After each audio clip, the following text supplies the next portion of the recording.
Percentages formula. Kapag change mo yung x percentage respectively, pag change mo yung y percentage respectively, or pag change mo sila ng sabay. Okay? Yung tinatawag nilang net change percentage. O yun.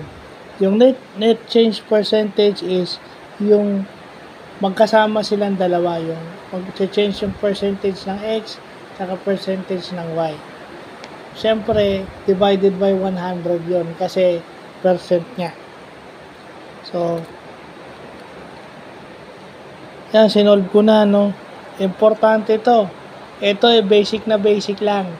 Pero, marami pa rin tao ang minsan nagkakamali rito. Ito pang elementary, pero ibig sabihin, marami pa rin estudyanteng Pilipino, including myself, ang hirap dito. So, maganda't nalaman natin kung ano ang tama. Based sa Instagram, sinunod lang natin. Meron tayong nilagay dito, pero mali pala. Akala ko yun yung tama. Kasi parang ang ano naman, maliit lang yung example ko, tapos malaki agad yung sagot. Hindi. Yung tamang sagot na makukuha natin is tama lang doon sa given. Yun dapat.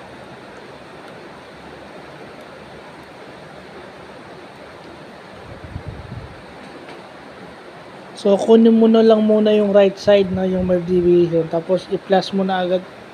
Ipa-plus mo lang naman yung left side. Pero meron pa rito yung sa x, y, at saka z. Susunod dito. So, yun lang po.